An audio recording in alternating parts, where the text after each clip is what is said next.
What's up, everybody? Brandon Gordy Gab of GabGames.com.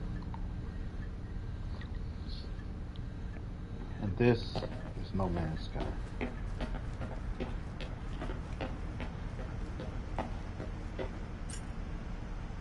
where am I? What am I doing?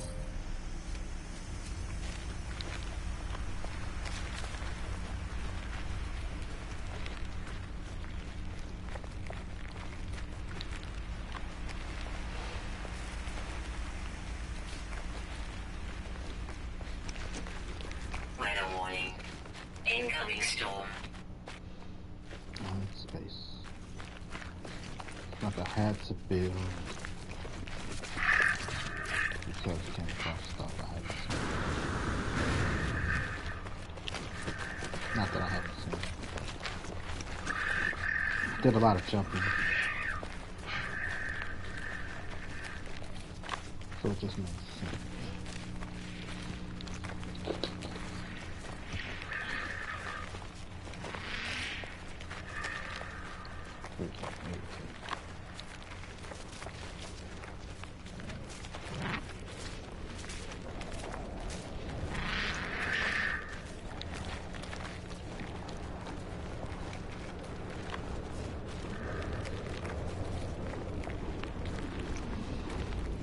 Car's not ready.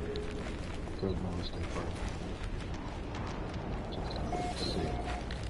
I also got a part outside.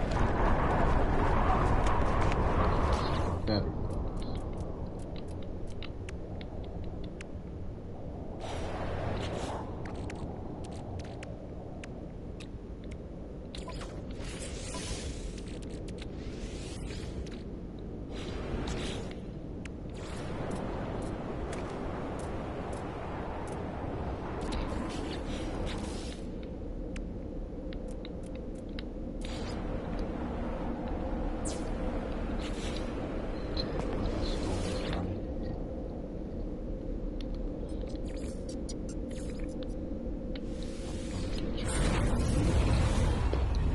Let's go around.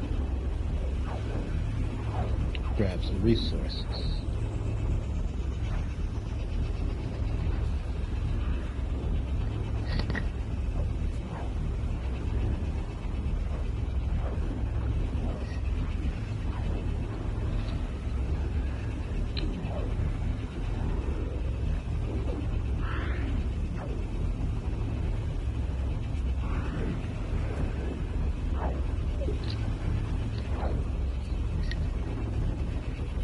Okay, 200 push-ups a day at work. It's good. So,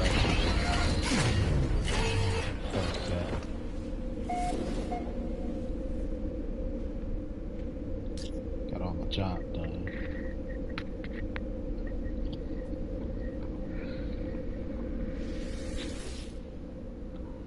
So, that's good.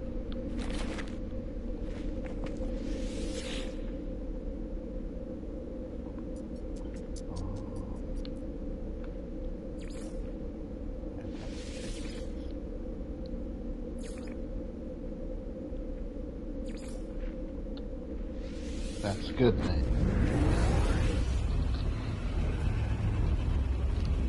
This car's stressing me out. That's why I don't want to call her.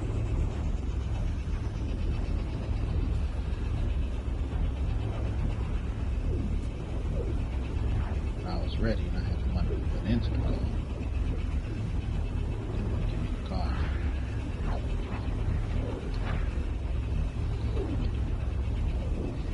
Didn't want to sell me the car.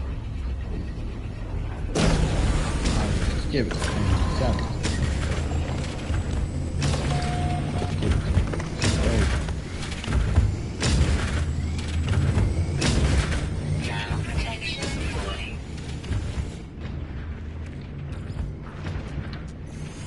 Be blessed. Don't stress. Weather update. Storm clearing.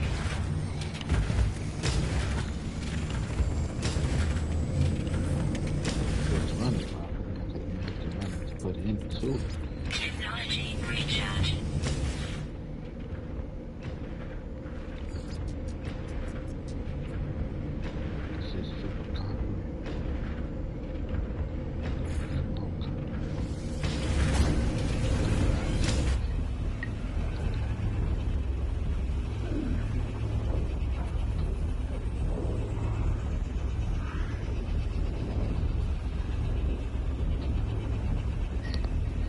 but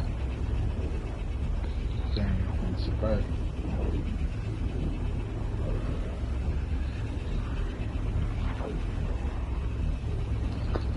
Hard to put too much money into the town. It wasn't in my plan, it wasn't in my budget.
Fuck my kid, dude. Coming or not.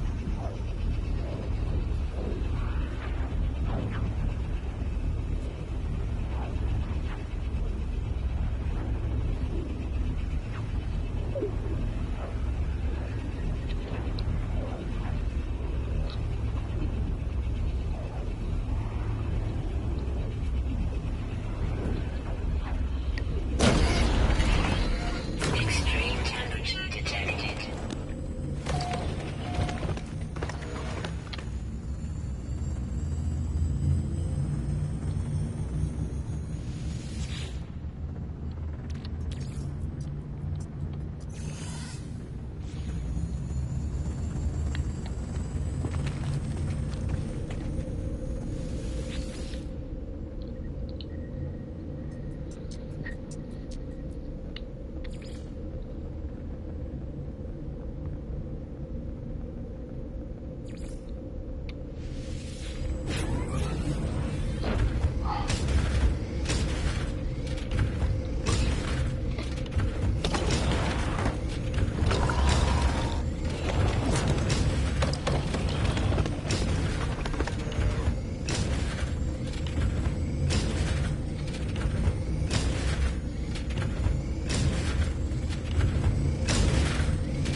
Ground protection falling.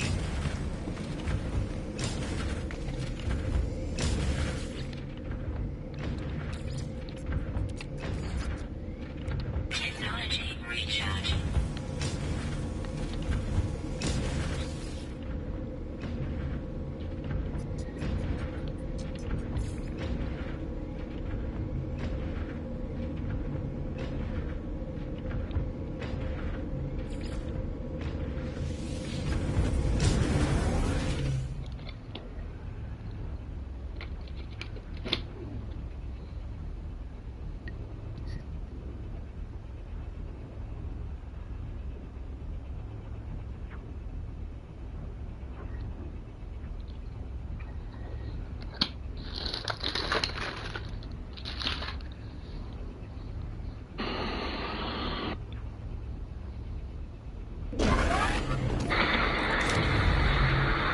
You got a power cable for this? Oh, sorry if that was my fault. No?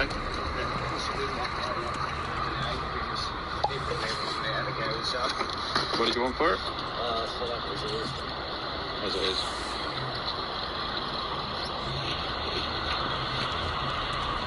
You got anything else like that?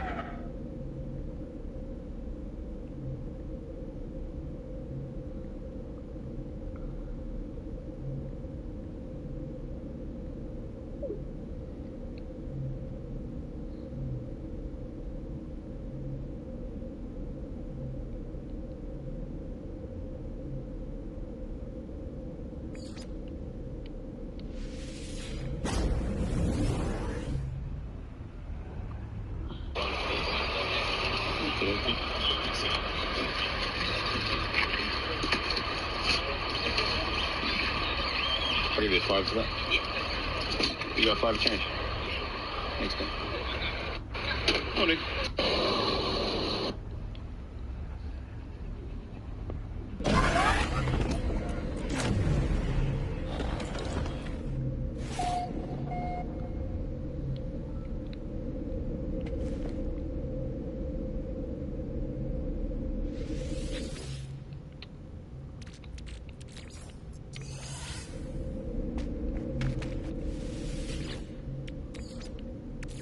Technology recharge.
Technology recharge.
Nice, I like that.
Weather update. Storm clearing.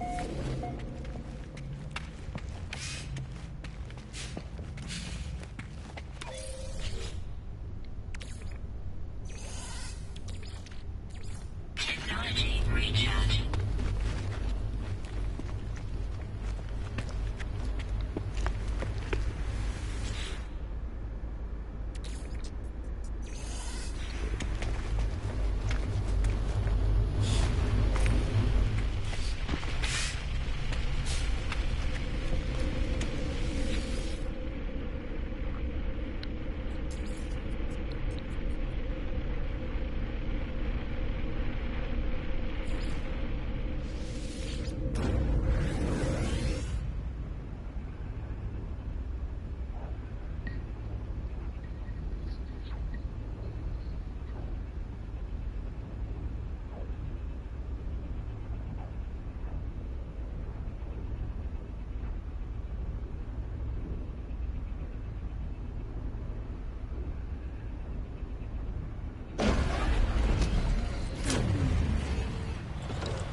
Back in 2024, when Dragon Ball Sparking Zero was released, I made a video on some offbeat choices I wanted to see make the roster. And since that game got such little content after that, I assumed it was time to pack it up. But with the announcement of the Neo expansion for the game, the hype is back, and I wanted to once again talk about some weirdos from the series that have little chance to make the roster, but I might as well make my pitch. For the record, I love goofiness, so expect a lot of dumb picks here. I'll also be excluding any characters for my 2024 list, since my arguments for them still stand, outside the few that actually made the DLC. Long-time viewers know I've been campaigning for launch to be playable in any game for years, but I'd just be making the same points here. So check out that video if you want to hear more. Or if you just want to hear more Dragon Ball talk in general, I have plenty of other Dragon Ball and fighting game videos for when you're done here. We're close to getting 100,000 subs on this channel, so new subscribers are always appreciated alongside likes and comments. Now, let's power through my top 10 odd characters for Dragon Ball Sparking Zero Neo. Number 10, Kabi Vegeta. This is definitely a number 10 entry since he is such a nothing new character, but I have two reasons. One, he barely requires them to make anything new, so why not? He's just the result of the superhuman water stealing Vegeta's power and taking his form, so they would just have to take the Super Saiyan Blue Vegeta model, turn him purple, and copy-paste some attacks. He used the Gallic Gun and Secret Techniques Super Energy Volley, so that's his two bigger blast supers, and you could probably do regeneration and some paralyzing technique with his goo as his smaller blasts. Maybe some of his melee strings could be unique with his seldom-seen water tentacles, and his ultimate could be one of the specific assaults against Goku in their fight. But in a game that reuses assets all the time to make the roster as big as possible, why not do one more character this way? The second reason I like him is, since he was an evil clone, the dub had him voiced by Brian Drummond, and to old-school Dragon Ball fans, that needs no further explanation on why that's hype. But for those who don't know, the original English dub of Dragon Ball Z had the voice cast contracted to the Canadian Ocean Studios, and Drummond was Vegeta's first English voice. Even to non-fans, he's known as the voice that delivered the "over 9,000" line for the meme. That dub was canceled and later picked back up. Funimation did all the voices in-house in Texas now, so Vegeta was voiced by Chris Sabat, who has voiced the character in English ever since. And the point is, the evil clone Vegeta here got to be voiced by the original English Vegeta, so it would be cool to see Drummond get to do another Vegeta performance in this game. Other than that, not much to see with this character, so enjoy one more character with a cool voice on the roster. Number 9, the Pirate Robot. The Pirate Robot is one of those enemies that felt like it had a full moveset out of the gate, and you could cheese how strong it is now, since robotic creatures in Dragon Ball ended up being surprisingly durable if you say they're enhanced with Red Ribbon or Capsule Corp technology. I know he was just an old pirate guard robot, but we can say he was rebuilt for this game by one of those organizations. Even though the Pirate Robot was just a side impediment for both the heroes and the Red Ribbon Army, something about him was so memorable. I think I just liked the whole pirate aesthetic of the area where the General Blue chase occurred, so this unexpected fight for Goku has enough peril and cool tech for me. First off, he has a sword for generic melee, and he has his 3 projectile-based weapons right off the bat: machine gun, electrical tail, and flamethrower. You can make 2 of those his stronger blasts, and 1 in ultimate. Or make one of those a weaker blast, like the electrical tail is a stun blast, and then save some sort of cutscene barrage for his ultimate. Toriyama robot designs are so fun, so I feel like there's a lot of creativity with the look of this potential moveset. And with it being the first time a xenomorph was referenced in the series, he could at least have a funny intro dialogue with third form Frieza. In the end, he may be a simple enemy, but I see a lot of potential with the weapons he's packing. Number 8, Kochin. I have no idea why I like Kochin so much, but I've always felt like he could be playable in a fighting game. He's a lead villain in the World's Strongest movie, and he rarely ever gets recognition since he's not a giant brain. I just think he's neat. He's a robot old man that has a nice ugly look to him. Looks kinda like a Yu Yu Hakusho character. His moveset would be pretty projectile based, since the 2 main things he had were his cane that fires a laser and his hand that was a machine gun, so 2 beam supers. His ultimate could be summoning his Bio Warriors and they do a big team up as he laughs, like when they dominated against Roshi. Or to save them some budget on models, they could just make them his Bio Men, since all they'd have to do is recolor and add a few details to a Cyberman Man model and then multiply it a few times. Just create a new cutscene where they restrain the opponent like they did on Bulma, and boom, you got a moveset. If Cooler and Bojack get their top henchman playable, why not Dr. Wheelo too? Number 7, Chi-Chi. Come on, Bandai, give us Chi-Chi. There's enough support. People agree her fighting potential is underrated, and you put Nam in the game now, and Tournament Chi-Chi was definitely around the power range of Nam. We also had Kid Chi-Chi in Budokai Tenkaichi 3, so we've already gone weaker in the past. I let it slide initially when there was very little OG Dragon Ball representation in Sparking Zero, but now that you've opened the floodgates, you might as well put End of Dragon Ball Chi-Chi in there. She's a competent fighter who mainly lost because she was still at the level of the first tournament arc fighters and had none of the mysticism yet.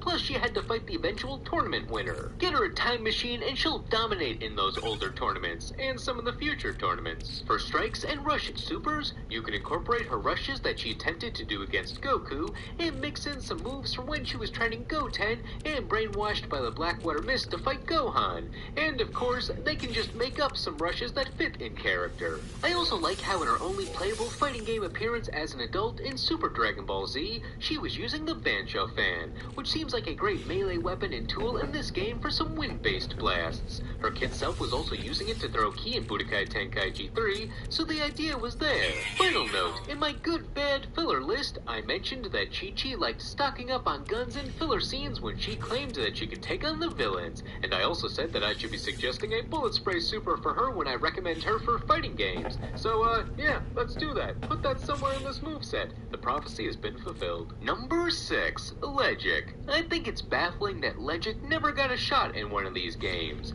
Granted, Rildo never did either, and he was a much greater enemy in that arc of Dragon Ball GT, and he was on my first Sparking Zero list, but still, Legic felt like the first boss antagonist from the Black Star Dragon Ball arc. The scam artist, Don Key, has a bunch of bodyguards, with the head guy being Legic. I feel like I'm supposed to take him as a serious badass, but he's still pretty funny with his comedically oversized human ears.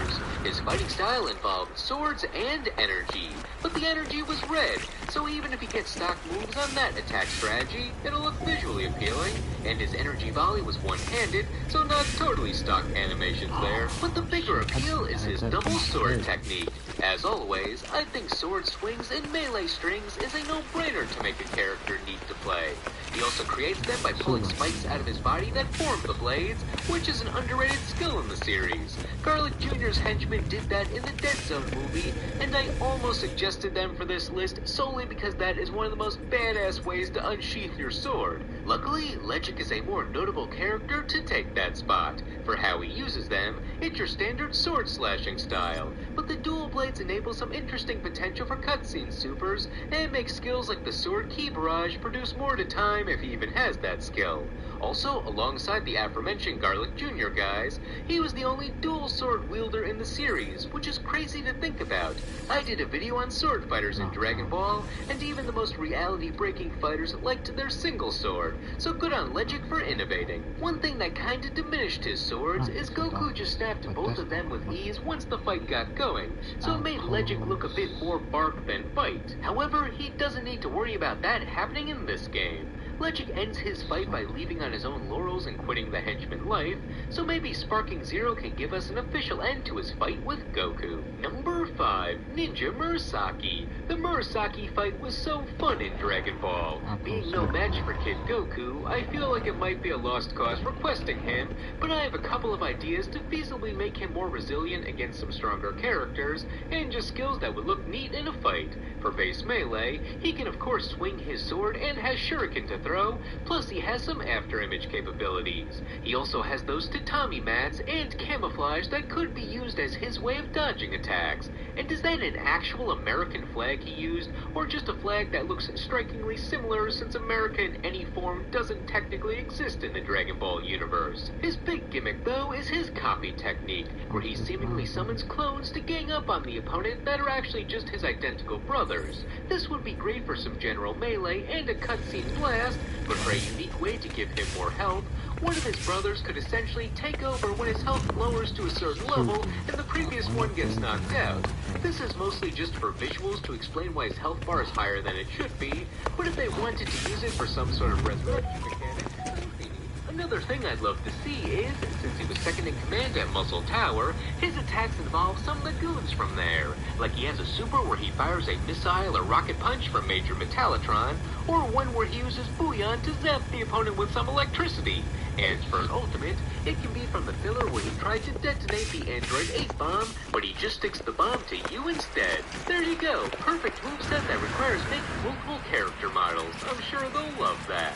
On that topic, they could just make Major Metallitron and Booyah playable. Metallitron has rocket punches and mouth missiles. It'll be easy to make a moveset for. Booyah, though, I've always just liked this dude. Just a Toriyama monster design that's invincible if it wasn't for the cold. Make him a bit more mobile and put him in the game. He could have electricity and tongue-to-hand combat. Number 4, the Lesser Shadow Dragons. When it comes to the final villain group of Shadow Dragons, PC games usually focus on the last in that group, Ice, Nova, and Sin, the latter of which became Omega Shenron. They were the strongest, so it does make sense when monster space is limited. Sin was the only dragon included in Sparking Zero, but Nova was later added as DLC to Sparking Zero, and Ice was on Nova's power level and playable in both Xenoverse games, so I see him having a high possibility too. But for the dragons that were supposed to be the end of series villains for about a decade, I would love to see the lesser form playable that never get any video game representation. Even if their fights were short-lived, their concept of being born from the wishes on the Dragon Balls was cool enough for me to hand-wave any plot contrivances of main characters not fighting at full competency to make them seem like a threat. The two that are my favorites are Rage and Oceanus. Rage had the coolest gimmick to me, being his electric goo. He technically absorbs the electricity with it, but I could see Sparking Zero have him enter the battle with it all stopped up. He can stick to you with that electrocution later on, which could be a projectile that detonates after beating on the opponent. He could also have an electric zap in that comes right from it, and that's he can make a giant version of himself with the goo and just have it do kaiju things. He did bounce back a Kamehameha with it, but I don't see this game doing a projectile counter ultimate, so maybe he can just inexplicably bounce energy from it in a cutscene. For Oceanus, she would be in her Princess Oto form. Maybe there's fans of the dragon form out there, but the humanoid form is pretty and everyone loves it. She's a wind manipulator, which is a rather unique power for Dragon Ball. Her moveset was set up pretty quickly in her anime appearance. She has barriers, which is a common defensive move. She has a flurry of wind balls, which could be your standard energy volley super. She has her Hurricane, which cut up Goku pretty bad, so that could be a rush with a cutscene. And then she has a stronger Whirlwind with energy cuts, which only failed because Pan was free to attack her. Otherwise, I don't see how Goku was getting out of that, so there's her ultimate. As for the other two dragons, Naturion Shenron was a mole-like creature that grew and changed forms as he absorbed other characters. But I think you would just have his final form in the game as a giant character, since there's no way he's getting multiple roster spots. The moveset at least writes itself, though. Being Earth-themed, he can create an earthquake like one of those supers that erupts below the opponent. He also likes to burrow, so he can have one of those full-power charge forward supers. And for the ultimate, he has a super Kamehameha since he absorbs damage. It's exactly what it sounds like, but at least he can blast it out of his mouth, so let's see. Finally, there's Hades Shenron, who is basically the joke character of the group, since he only appeared intimidating when really a toe stub hurt him. But for the sake of the game, he can have enough stamina and moves to round out the Shadow Dragon roster. He's got Poison Mist, so maybe you can turn that into a projectile ball super, or a spray that debuffs the opponent or tires them out briefly. And he has his ultimate all set, being his mouth beam, which had a pretty rainbow effect, so at least it will look nice when he does it. And there you go, that's how you get all the Shadow Dragons in the game. Will it ever happen? Well, you can't say they don't have enough moves. Number 3, Kami. I can't be the only one who wants to see Kami. Once the game started expanding to the OG Dragon Ball side of the cast, I think he had enough major fights to be included. Now, I'm not talking about Old Man Kami fighting, though it would be pretty cool seeing if he can move like Old Man King Piccolo and whack with his cane. but I was more thinking about when he took over the random audience member Shen to use as a disguise to enter the 23rd tournament. In this body, Kami was able to demonstrate the martial arts skills he never does otherwise, where he takes a mantis stance, or just does other cool looking punches or kicks that don't seem to have a style attached to them, but they sure pissed off Piccolo. The flips and gut punches made me want to see more of what it looks like when Kami fights. Also, headbutts. When he had to pretend to be clumsy, the accidental head bash was his go-to. This could also be a cutscene super, since him accidentally skull bashing Yamcha in the nuts is sadly one of the most memorable Yamcha moments. Also, when he revealed that he was more than he appeared in the Piccolo fight, he does one of those demon wind blasts, which is a very cool maneuver. Could be one of those rising ground explosion supers. He allegedly couldn't use all of his strength and powers in the human body, but he had enough to make a moveset of with these fights. His strongest attack here was the Mafuba, which Sparking Zero has with Roshi now, so it could be his ultimate too. But if they wanted to drop the restricted powers in Shen's body limitation, just give him a few more of his skills, like the I-beams. Everyone loves I-beams. He also showed what his ultimate move could be in the Dead Zone movie with his self-destruction, which is a strategy for some characters in the game. So he could do the self-destruct for an ultimate where he emerges from the body briefly, and if he doesn't finish off the opponent, it leaves him with a little health left, and he just retreats back into Shen's body. Overall, I feel Kami gets overlooked a lot since he's normally standing at the lookout, but anyone who remembers this tournament arc knows he's got a full roster spot right there. Number 2, Kato Pesra and the rest of the Tournament of Power randos. In my initial video, I did an entry to include all the fighters from the original Dragon Ball tournament arcs, and I wanted to have a blanket statement to say, hey, let's do that with the Tournament of Power fighters. But with the Dragon Ball tournaments, that was just 7 fighters not in the main cast, 4 for the first tournament arc, 3 for the second, none for the third, and even if I expanded to the Buu tournament arcs, we were looking at maybe like 14 overall. That could be a rapid fire entry. Tournament of Power though, 80 fighters minus Universe 7 and most of Universe 6 who are already in the game, and the ones from the other universes that are also already in the game. I don't want to count all that, but we're looking at like 40 missing fighters, so I'm saying just put them all in the game and supplement any missing moves with full power energy wave and such. But I do want to highlight a few of my faves and fighters that I think are deserving. You could probably put all the remaining Pride Troopers in here. They have enough unique powers to make a full move set for each, and they were in a highlighted fight. If you gotta team up some in a single move set, go ahead, but I think we've seen more minor characters get their own slots. Ganos also feels like another snub. He has a lot of great skills that he used against Roshi, including electricity, which is always neat. He put him on the ropes and can transform if they want 2 characters out of him, so why not?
Stabilizing.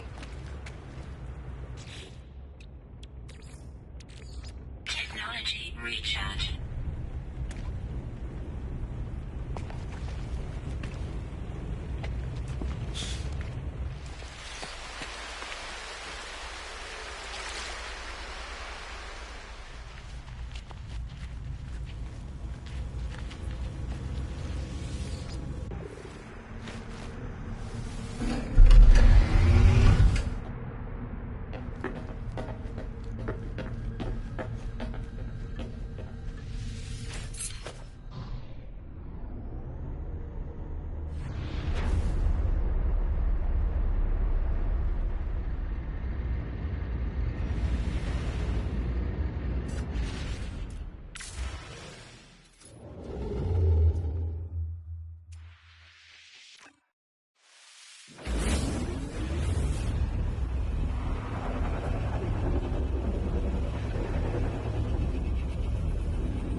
Recharge. Technology recharge.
Technology recharge.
Bye.